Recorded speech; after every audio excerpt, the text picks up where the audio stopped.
Good morning and welcome to Ghana Short.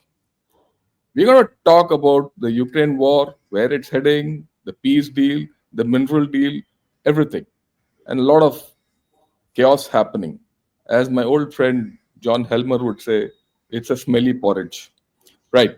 But having said that, today we're going to discuss about this whole thing with two people with probably slightly different viewpoints on where this whole story is going. And to discuss all this with me is John Helmer and Brigadier Arun Sahgal. Morning, gentlemen, and welcome to Ghana Short once again. Good morning. Good morning, sir. Uh, Thanks a lot. I've felt that both you have perceptive views about what's happening in Ukraine. Slightly different because I've interacted with both of you on different formats. So we'll see where this whole story is going. We have a situation here where Trump and Zelensky had a free for all in the White House, and Zelensky had to leave the White House without lunch. Next day he goes to London, meets Starmer, they cook up something, and now all of a sudden Europe seems to be taking the flag up and going to war all over. Well, be that as it may, it's a messy situation. A war which was coming to some kind of a closure, good, bad, or ugly, seems to have no end. You don't know where you're going. You're now in uncharted territory.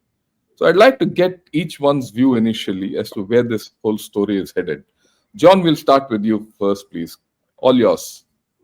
All right. Thank you, Ravi. The basic thing that's happening, and I'm convinced of this now after watching Trump with Starmer, Macron, Zelensky, and then looking at some very important numbers, is that the Trump administration, that's everybody, including him, he's the disabled one, we can come back to that later, have a problem of how to make losing the war look like winning money. That's what they're doing. Now, the Russian aims are very clear, and if you don't mind, I'll refer to Russia as we in this program, as I usually do. In the first place, Russia must win all territorial control of the four Novorossiya, New Russia regions. At the moment, General Rudskoy and Foreign Minister Lavrov have explained that the Lugansk region has it's still short of total control, 98.6%. Zaporozhia is 71.9%. Kherson region, 69.3%, and Donetsk, 62.6%.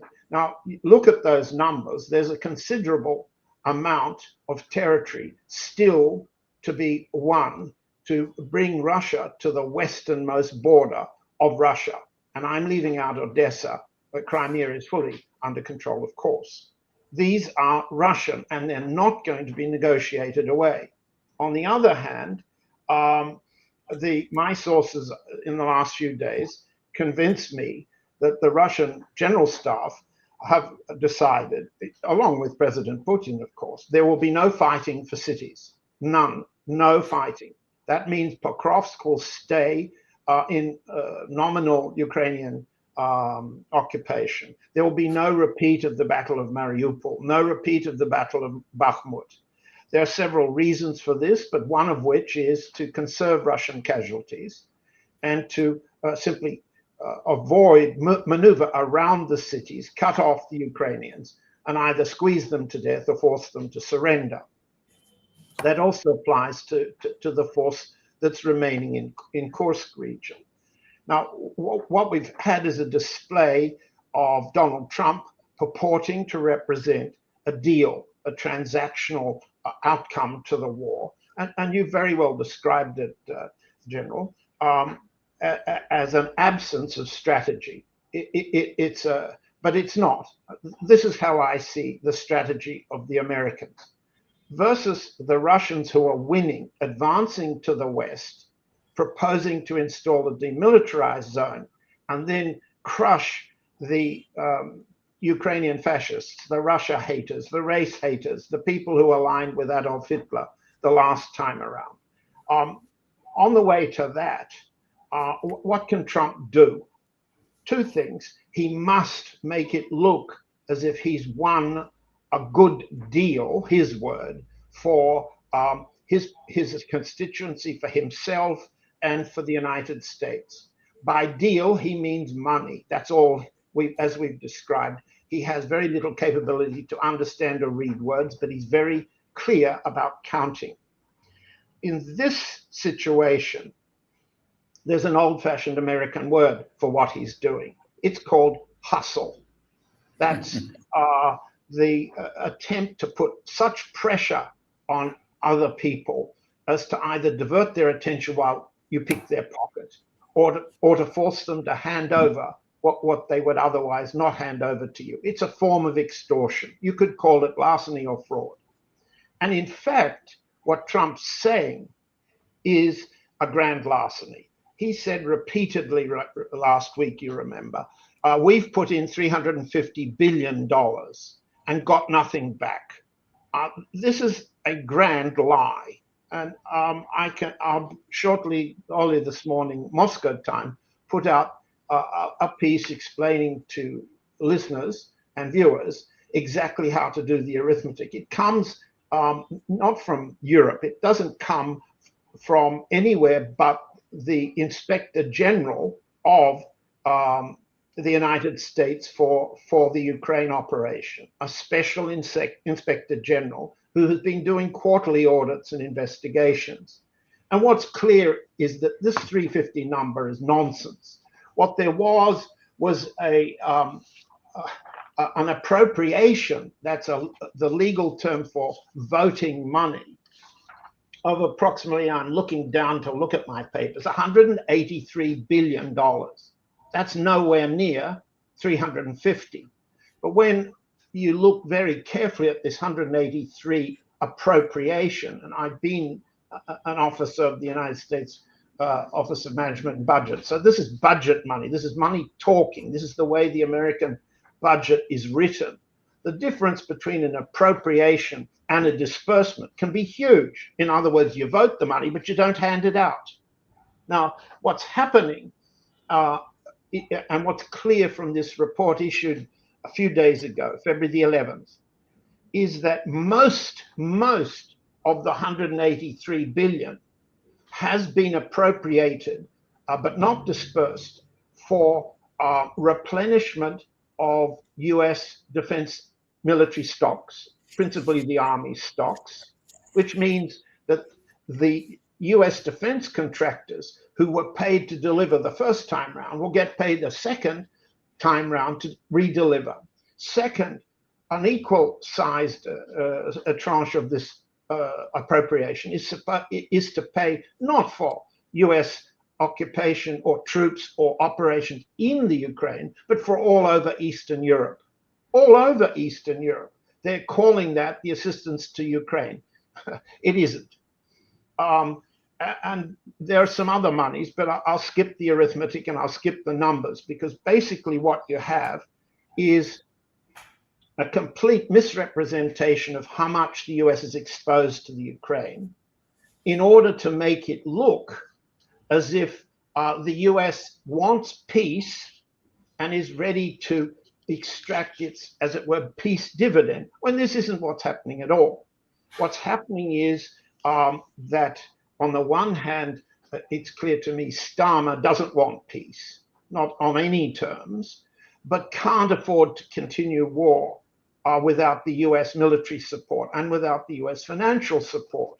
Second, Macron has a better idea. Zelensky has no idea at all of making peace because he's finished. He's out of politics, he's out of power, he's out of the Ukraine, and he may be out of this life.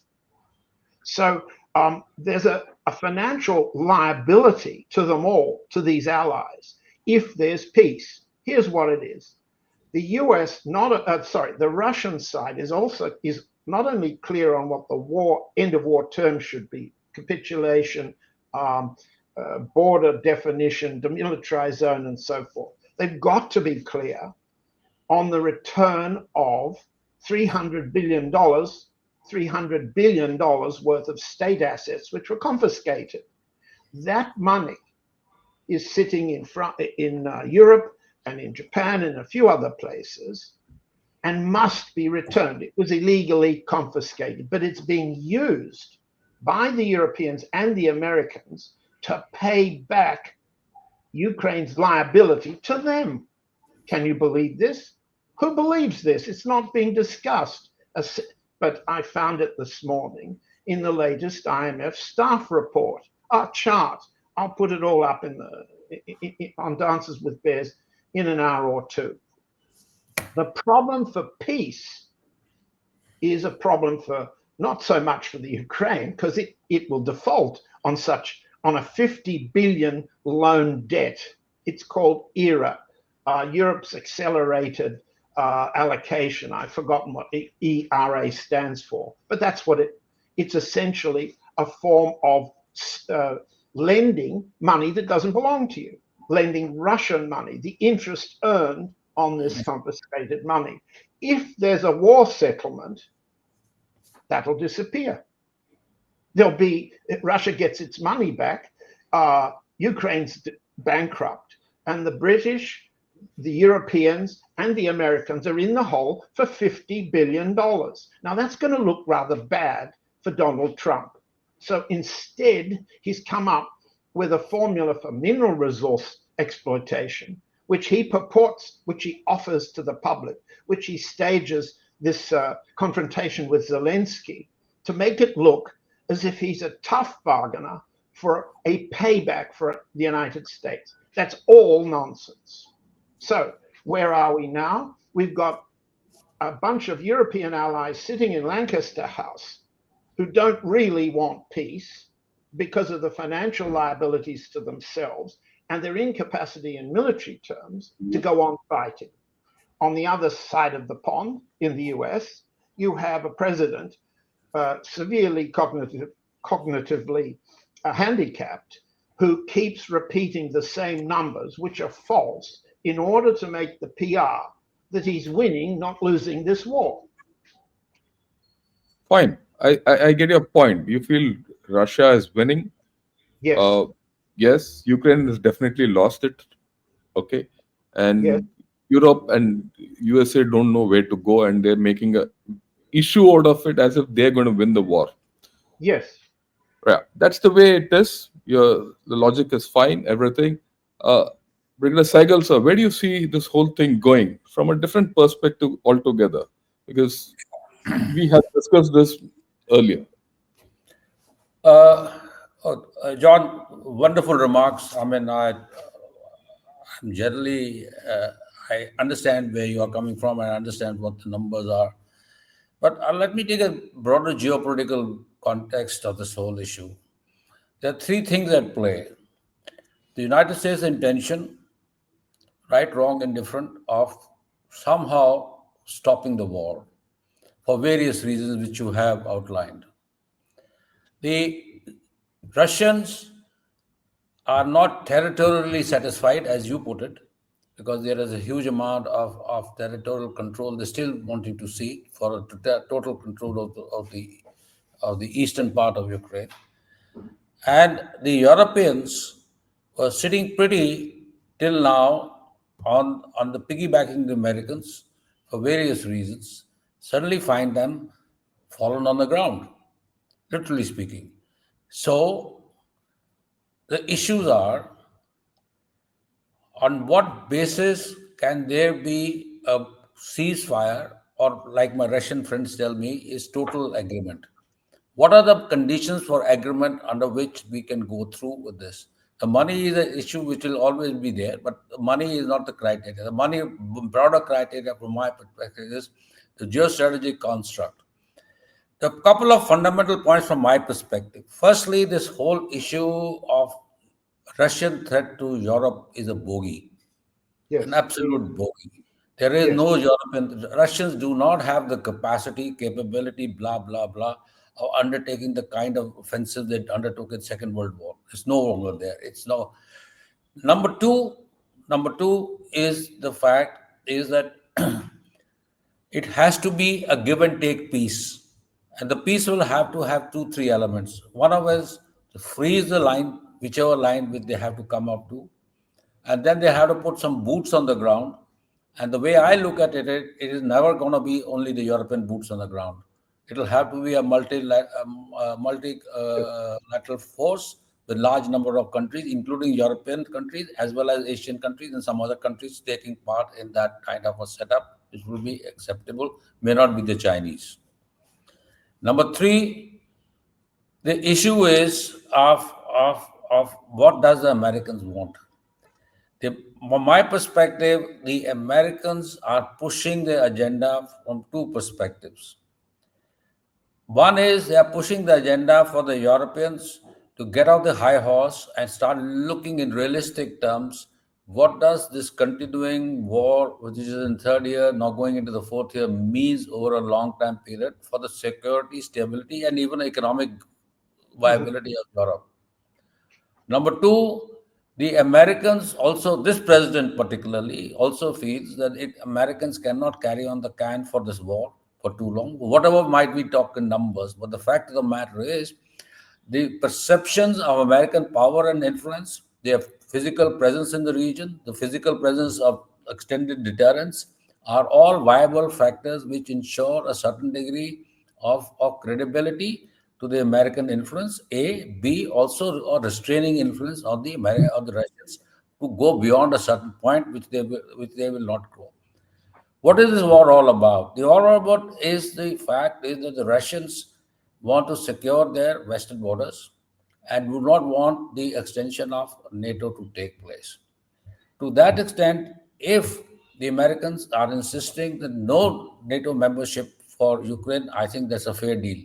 Ukraine has been was I mean there is enough evidence there. You read 10 papers and you find different reasons as to why what happened or not happened. But the point of the issue is, from my perspective, is the it is NATO membership for Ukraine does not get NATO any greater credibility because, again, this whole notion of Article 5 is an overblown concept, please. There is no kind of an extended deterrence a country is going to play with a nuclear power of the nature of Russia to go and safeguard Ukraine or any other country, Estonia, Latvia, any of those countries. No way, Finland, nothing is going to happen. Nobody is going to do that because we have to be very clear on this. The extended deterrence is a deterrence, it's a dissuasive deterrence. The moment the dissuasion breaks, it ceases to be effective because then somebody has to use kinetic forces, nuclear capabilities, all on together in totality to deal with the situation. That is somewhere where the cookie starts to crumble. So, what do we do in this situation? I think what is required is for the Europeans and the Americans to get their act together. Europeans are needed to ensure that what kind of peace do they want? They haven't even thought about that. As far as the Russians are concerned, I understand from the Russians they're sitting pretty right now, but they are also concerned about the terms of agreement. Mhm. We nearly had a deal after 7 days of war in Istanbul, which was of course jettisoned for various reasons we know about. So the the issue right now is to prompt both sides, Russia and the West, to try and understand the terms and conditions of this deal. What the Trump administration is trying to do, as you, John, very rightly put across, is try to work out the economics of the whole issue and not the politics of the whole issue. The focus is more on economics than politics. And therefore, it is important as a guy sitting in Asia, we would like to see the politics sorted out. We would like to see the basic strategic construct of the whole issue sorted out before we start coming to economics. Economics is not a big thing, particularly from the United States, because United States is a machine. It can always, if they have a $38 trillion debt, they can always live with a $40 trillion debt somewhere down the line and try to recoup it down the road whenever they want to. But the point over here is this. And my last point is this European Union's perception that they can move in 5 to 10 years A credible force capabilities is an absolute bogey. They do not have the resources, they do not have, they might have the industrial power, but they will not get the industrial resources to create it. Then you need organizational structures, you need manpowers, and you need to have integration. 43 countries, number of countries, Latvia, those countries cannot produce anything. The production will be in major countries. And those countries, capacities you have to see, it's not there. Therefore, and like we talk about multi-domain operation has a large number of overlay of space-based other sensors and other capacities where Europe can build up capability. I was reading an article this morning only, is that they can build up capability, but it's going to take long time. And then the integration, how do you get the systems together? So I think the world cannot afford a fourth completed year of Ukraine war. That's what my take is. The world wants to have an end of the war. The world wants to see the Europeans and the Americans sort out their mess. And after having sorted out the mess, if they sort out the mess, they can still push a strong message to the Russians to come to a negotiation table on a lines which will be reasonably be more comfortable for each. But unfortunately, in this whole territorial agreements, Ukraine will have to lose a certain amount of its territorial space. But sadly for Ukraine, that is its prime crown jewels because most of its industries and most of its capacities are in that area, and that's going to happen. So this is somewhere we'll have to come to some kind of an agreement on this issue. So I'll stop here. Maybe I'll wait for your comments. Yeah, thanks a lot, sir. Thanks a lot for your views. I think we're now getting into some kind of a focus as to where we need to look at. Look, we've spoken of victory. We've spoken of something called a demilitarized zone. We're talking of settlement. We're talking of peace and all that. Now, when you look back on 3 years of this war, who's won? The million-dollar question is no one. Everyone has lost. And if I mean, John has spoken of a Russian victory. I would argue completely against it. If Ukraine thinks it's won something, we all know Ukraine is the biggest loser. If we think that USA and Russia, Europe are going to win after this whole thing to get some great deal, it's not going to happen. I think all three actors, big actors, Russia, Europe, and USA, are at a point of exhaustion. I don't think they have the capability of going ahead. Neither will the borders change. It's only that a few missiles and drones will go here and there with no decisive, outcome. So I think somewhere on the line we have to get into a settlement. Whether it's a war settlement, whether it's a peace, what it is, we don't know. But let me paint a few scenarios, and we could talk about that. What happens if you freeze the borders at this point of time like that and call from the old Ukraine border to the current, war, the front line as a demilitarized zone? How do you deal with it? How do you deal with just the border at this point of time, the front line being frozen into a border? How do you deal with it? Are you going to follow the the North Korea, South Korea model? Are you going to follow the Kashmir model? What's happening? Right? Or are you going to follow the East German, West German model? You have three models where countries have, right? And maybe if you go look into history, you'll get more. I don't see anyone talking of that. What is this form of settlement? If this form of settlement is not there, the economic issues will just not come. And at this point of time, one of the biggest problems for any kind of peace, Russia is ready for peace. I'm very clear about that. Russia is prepared to talk terms of peace. Right? That's the clarity which Russia has. The problem is across either side of the pond is US and are US and the Europeans ready to talk peace? And they're not ready to talk peace because they're not on the same page. And if they're not on the same page, NATO might rupture. And that's an imminent danger at this point of time. Trump, the way he had his blowout, he might just say, I'm pulling out of NATO, like the way he said, he's going to pull out of IMF and WHO. So where does that lead us? That's the point which I thought, John, I'd like your views. Do you think see a imminent rupture of NATO and things going awry and not going to somewhere where we can settle this whole war out? John, your views.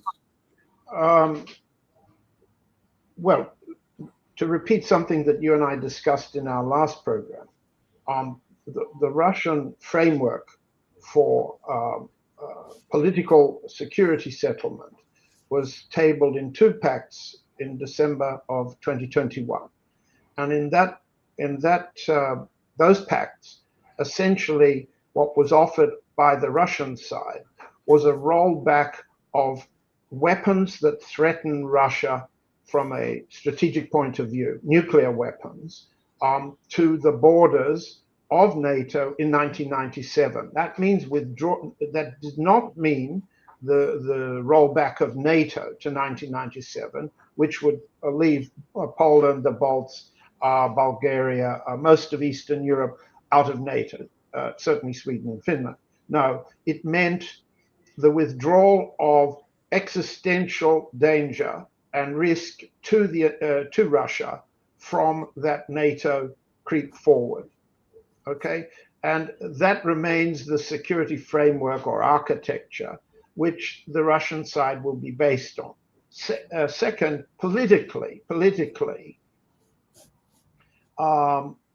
Ravi, I've heard you say that President Putin has a maximalist position for the end of the war. That's not so. I beg to differ strongly. First, the political consensus. My father-in-law, Russians, without any shadow of a doubt, polled repeatedly. Russians do not want an end of the war that will continue either a terrorist or a continuing form of attack from the Ukrainian hinterland on the Russian hinterland. What the Russian people want is the political consensus, and they are supported and believe they support the general staff to achieve that. President Putin, however, has been, for political reasons that were different in Istanbul 2022, when a series of his political calculations about the ease of dropping the Ukrainian government failed dismally and failed catastrophically for lives of Russians.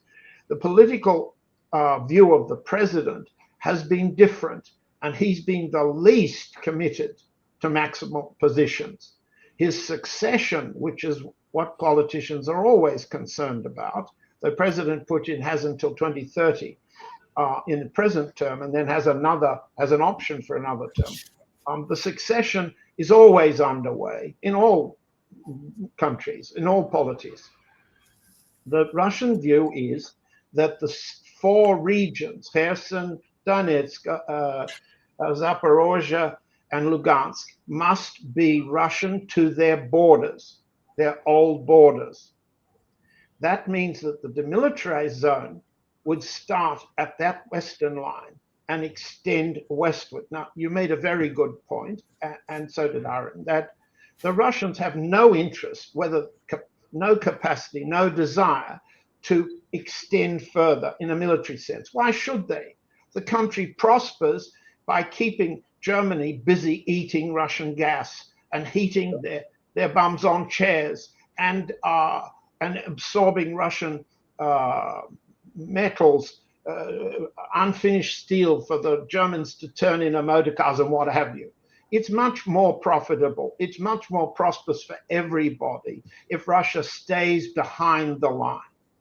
So what I see as the Russian objective now is a DMZ that would basically lock the Russia haters in. It's a kind of Idlib solution. You put between Kiev and Lvov, or between Kiev and the Polish border. The peacekeepers, and I agree with both of you, the peacekeepers have to be some combination of Europeans and non-Europeans, with probably the non-Europeans in the majority. They can't be, and President Putin, Foreign Minister Lavrov, everybody's made it perfectly clear. Russian side, we are not going to accept peacekeepers who fly British flags like their mercenaries have been flying, or like their technical men who've been firing Storm Shadow missiles at Russia. These are enemy states. Russia calls them non-friendly states. Okay, that's a polite word, but there's no room for the enemy to be in the peacekeeping force. The peacekeeping force is not to hold the Russians back, because they're perfectly happy, and they're going to be very busy and expensively busy restoring the 4 regions.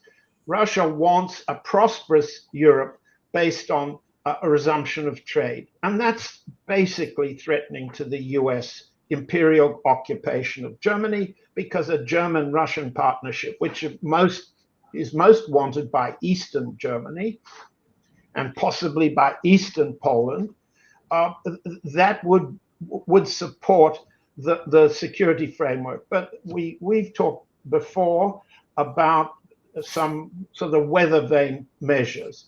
If the other side, the Americans, were to close the 2 Aegis onshore bases that pose immediate nuclear threat to Russia, that's in Redzikovo in northern Poland and Devasilo in northern Romania, this would be a confidence building measure for which there would be considerable Russian reciprocation.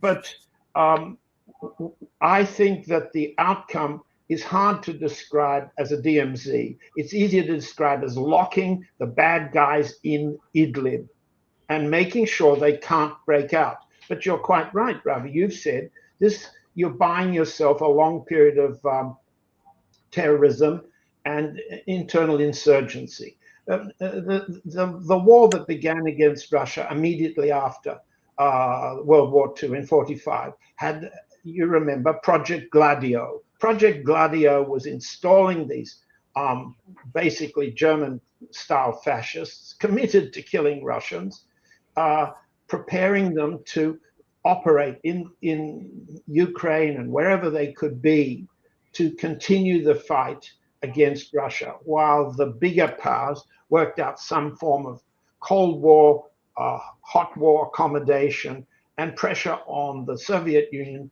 around the periphery. The war began against Russian existence back then, and right now we have a political consensus in Russia which doesn't want that anymore and wants to make sure that the terms are not a giveaway. There are different factions, however, in Moscow, just like you have in Delhi, and everyone has its normal politics, who prosper from war, who see their political advantage in the succession from a militarization of the economy, because that brings us back to a planned economy. On the other hand, there would be the others in Russia, the oligarchs, the controllers of the basic industries, who have got their palaces, their toys, their yachts, and their children in Western Europe or the United States. Not in Asia, not in India, not in Japan, not in China. They think of themselves as Europeans, and they want to play as Europeans. They want an end to the war quickly, but they also want an end to 21% central bank interest. So how do you, we have a big problem of accommodating food inflation, which is totally resistant to this 21% central bank interest rate. We have casualties, which are significant. Those combination of blood and inflation usually kill an incumbent politically. It killed Lyndon Johnson in 1968. It's a combination that's politically impossible to win at, and yet President Putin is winning the domestic political consensus. So he can, but that's fragile, and it would be even more fragile were the terms of settlement to simply postpone the resumption of fighting, as the Minsk protocols did. So we have to have something different from a freeze along the line of contact. We have to have a change of regime in Kiev. And Zelensky has obliged by by Yeah, Putin. He's I not yet. completely agree with you. In fact, So, what Zelensky has done in the White House paves way for peace, the way I look at it. Please go on. well, he paves the way for his own exit. He won't go out like no din Ziem. The United States will not have to kill him. Whether he's put on a flight to on Prigozhin Airlines is a different matter. It won't be the Americans who dispose of. They won't need to. On the other hand, there's quite a decent show of solidarity behind him from the factions in Kiev. That leaves Zaluzhny, Poroshenko, Klitschko, the mayor of Kiev, as potential successors for the British, the French, and the Americans to try to stimulate as a replacement. But if Zelensky goes and we have a new election in Kiev, that creates a seat at the table for the Ukrainians to sit, but they're not independent. If President Macron can be taken at his word, which was what he tried to say, implied last week in Washington, which is a bit more progressive, let's call it peace, than Starmer. Macron implied that an assurance force, as he spoke of it, could be contemplated. And he did not stick too many conditions in there as Starmer has done. Starmer's behaving like the British, cannot get used to how insignificant they are on the ground as an army, and insignificant they are in Europe, and how ruinous Brexit has been for them, and how damaging and fragile Starmer's own Labour Party consensus is at the polls. So he's a weakling roaring.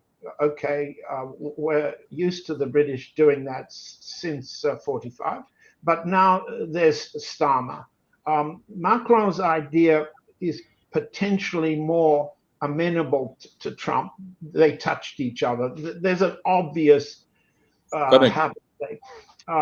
between the two of them. And Macron knows how to butter up that man better than Starmer. Starmer's a cold fish. So yeah, I think Macron also knows how to handle Putin. So I think he's a no, I don't think so. He knows not after. I mean, the general staff have made a point of killing quite a few French officers and men, technicals, in the Ukraine on the battlefield and announcing it. They've not announced when they've done the same to the Americans, but they have. I think that there is a capacity to reach a deal with the French because the French have a more flexible view about where the assurance force might be. yeah. Sir, all yours, please. So, very interesting. I mean, remarkable. John, so the issues that are coming up on table are, one is that Russians will not be settled with only a territorial settlement. It has to have a larger financial settlement. Yes. Add to that, I like the word blood and inflation. That has to be, both those issues have to be resolved. Yes. That's one issue. The second issue is this whole idea of assurance forces and the kind of demilitarized zone that we are trying to look at.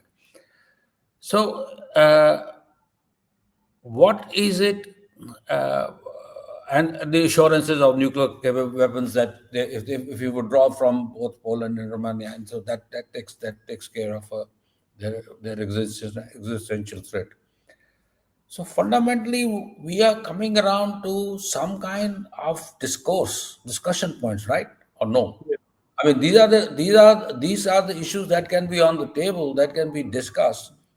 But so, what is the $300 billion deal has to go through? The Russians will have to get their money back, but that will also become a huge leverage point on terms, conditions, why, etc. What will you give and take? That kind of story it can also become at that stage. So what we are looking at is a probability of a three-way settlement, idea of settlement. The first is, like you rightly said, keep the bad boys out, give enough territorial control to keep the bad boys out so that the Russia feels secure. Second is remove the existential threat by removal of sub-nuclear weapons as a matter of goodwill and good choice so that we are not. And third is providing some kind of financial package into this thing, which is not Ukrainian oriented, not like Trump's financial package, but a total package as to how do we go about doing it. And last but least is the manning of the DMZ or whatever it is. I mean, the lines can be discussed. How do you see in this will? How do you see if we have these four issues on the table? How do you think the Americans are going to react? Are they how would Americans be, and how would they already persuade the Europeans To accept any of the fundamentals and start discussing on those lines? because at this point of time, there's no way to discuss any of these. Nothing is on the table. So far, in the past 72 hours, all that the Americans have spoken of peace in a different manner, but all what Europe has done has spoken of war and to continue this effort. They have not spoken of any kind of peace in any. No, Europeans are grandstanding here. Europeans are That's okay. But the fact is that you have to come to a solution. So, all yours, John. Lancaster House has got very pretty interior decoration, and it's possible in such a place to call war peace and peace war, you know. And we've heard much the same from Marlborough House down the road. When the Commonwealth countries, the old empire countries meet there, they call things by their opposite names. I think, Arun, you're right. Who's it possible to talk on the American side? Because I think the Russian side's very clear, and even our political faction fighting is relatively stabilized behind Putin's consensus. Well, Ravi and I talked about this last time. There are three levels of American decision making, and Trump is cognitively handicapped. I think the listeners are a bit tired of this, but if they want, they can look at all the psychological analysis of his vocabulary, his syntax, his semantics. The man can only cope with a small number of tasks, which he's programmed to have, plus the hatreds he's acquired, the vengefulness, and the desire for money. To attract the money, Russia has put up a bunch of lures, some very fat worms.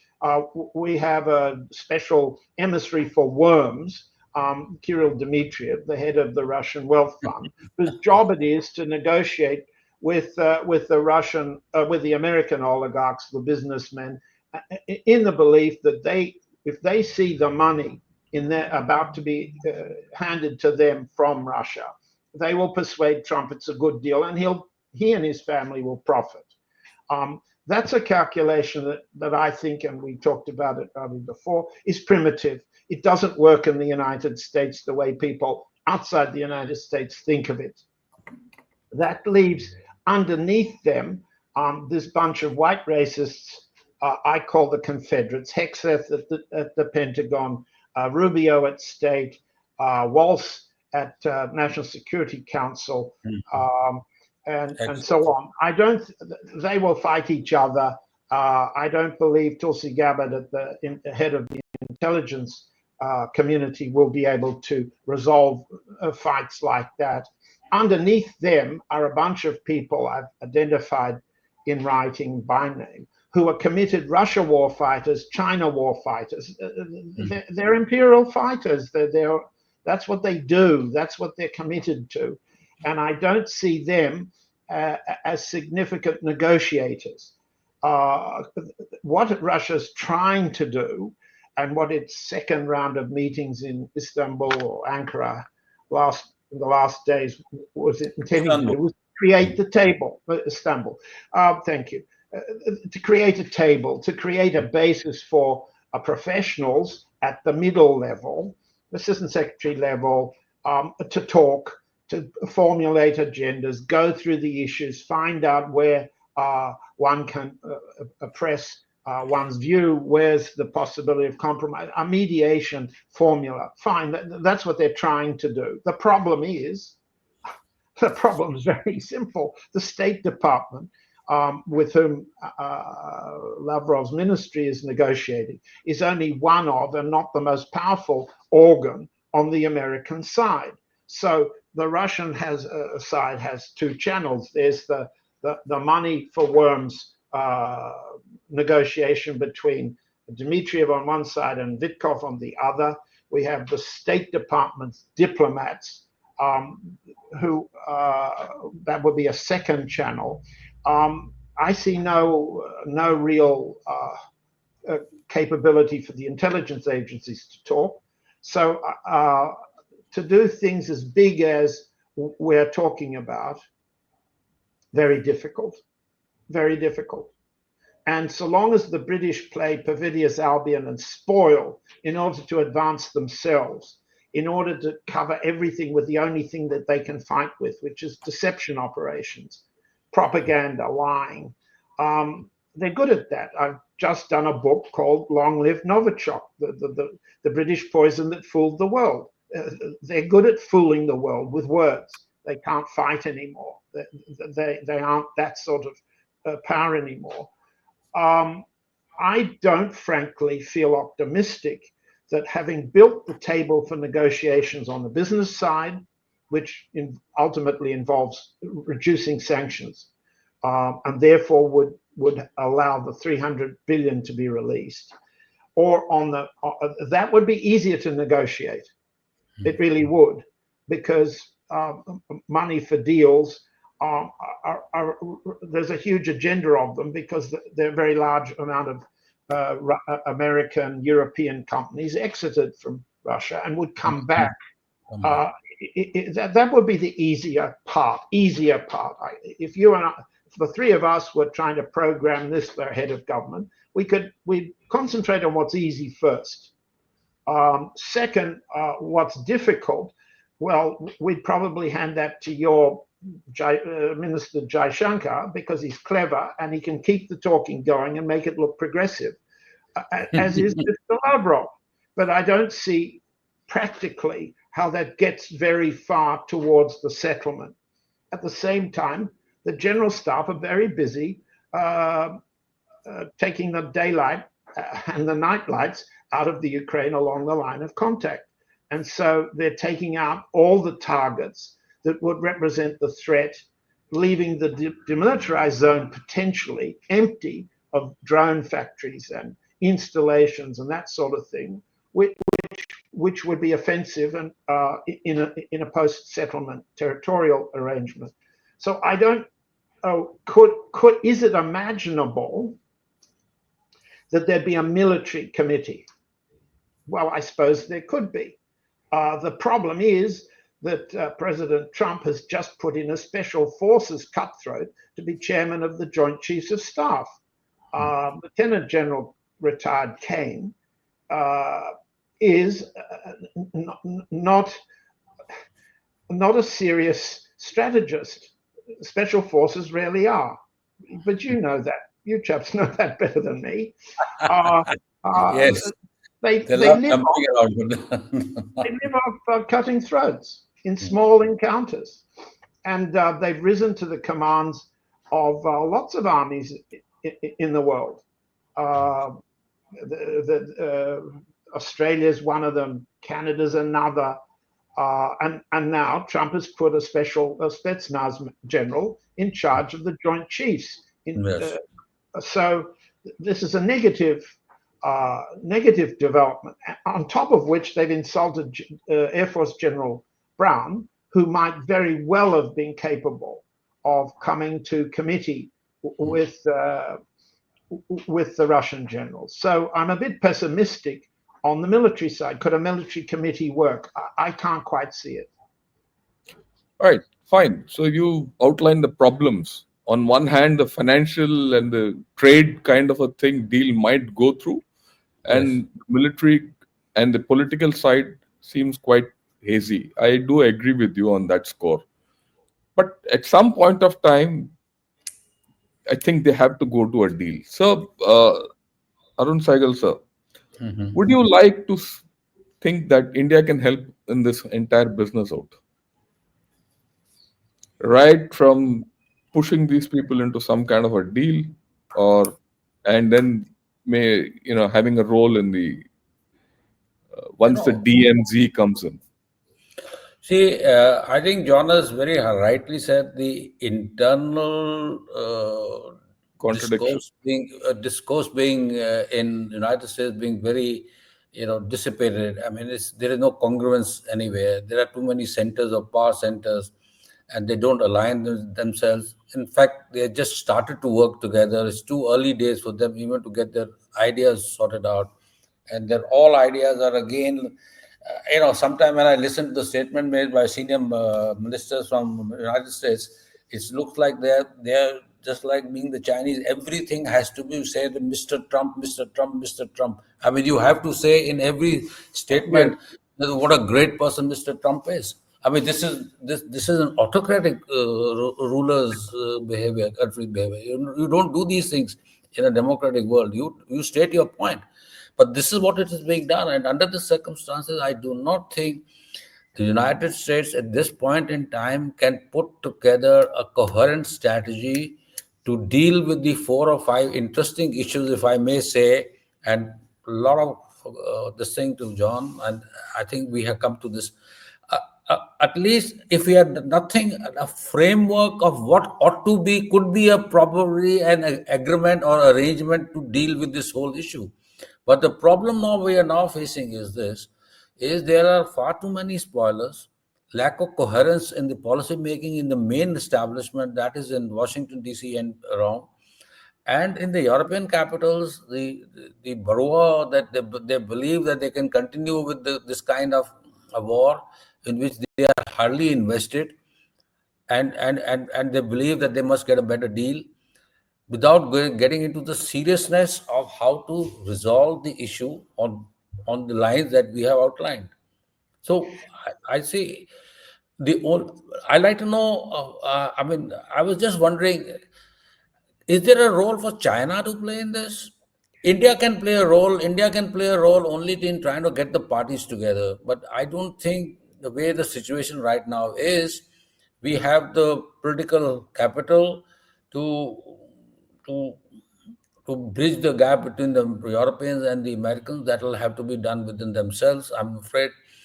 And then at some stage, if we overplay our hands, will be seeing too close to the Russians and playing the Russian hand.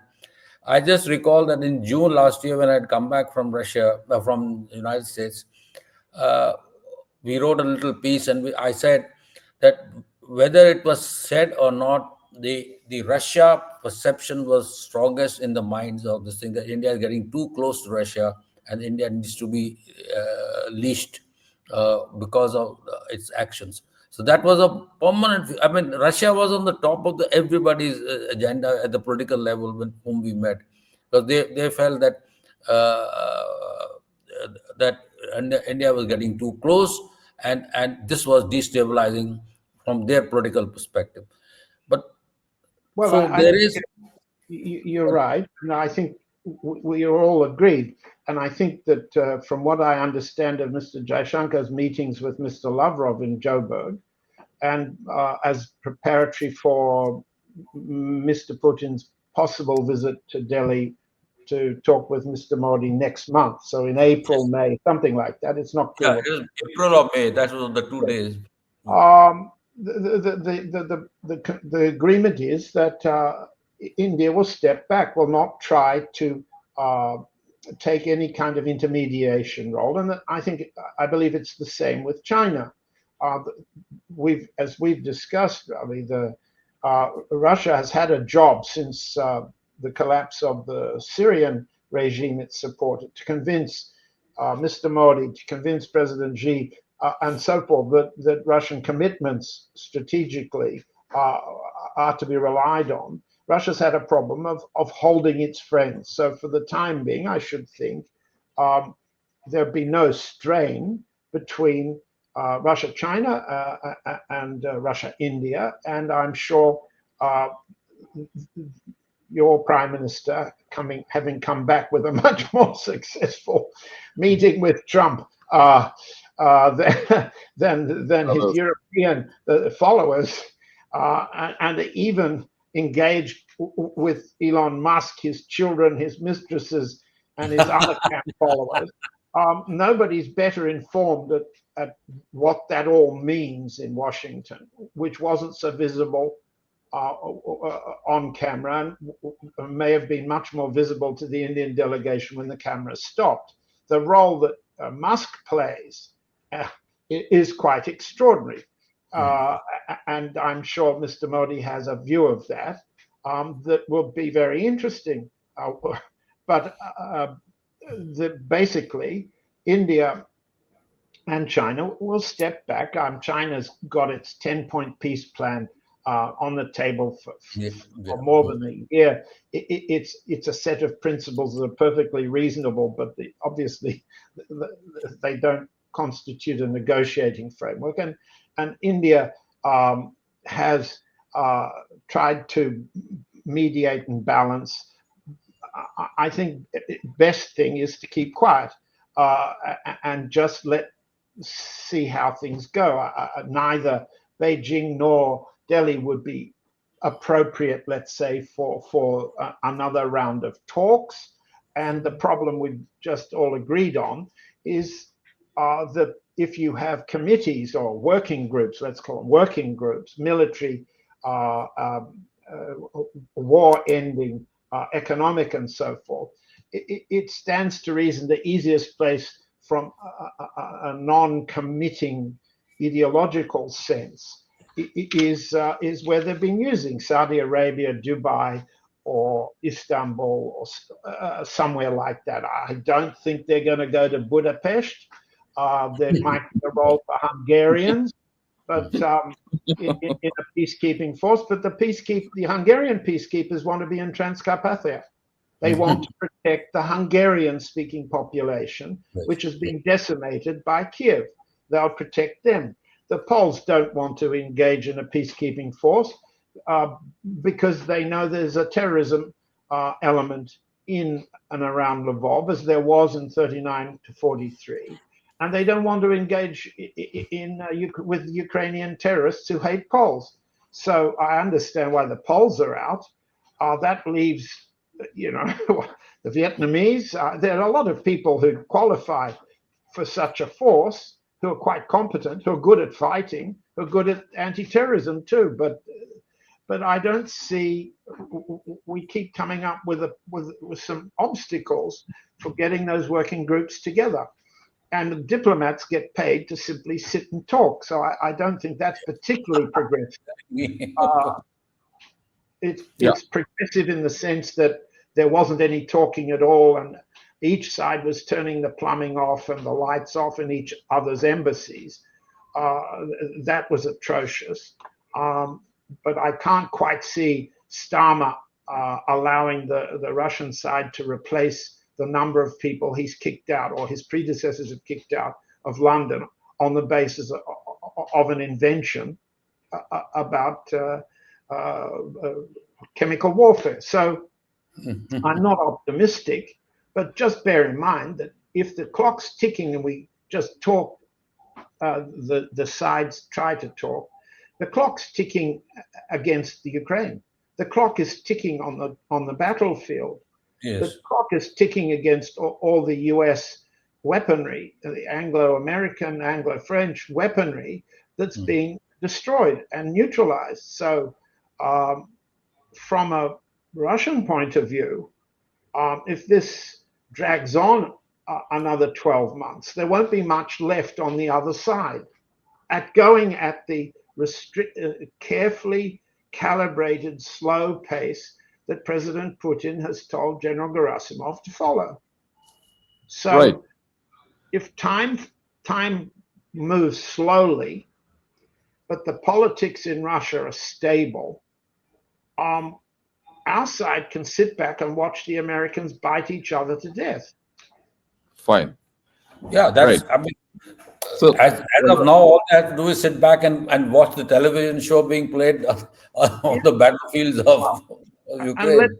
let's look forward to watching the Germans bite themselves to death too. Now, there's a group I really would fancy seeing on a reality show doing that to each other.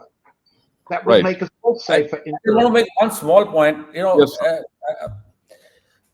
Andrew Marshall is the one I learned by trade from on net assessments. And he used to say one of his biggest worry in Europe was Russia-German detente. Correct. He's That, right. that, that would keep the Americans awake throughout those days. And Yes. and I think if that happens now, oh God, but that's not on Well, the card, thank God.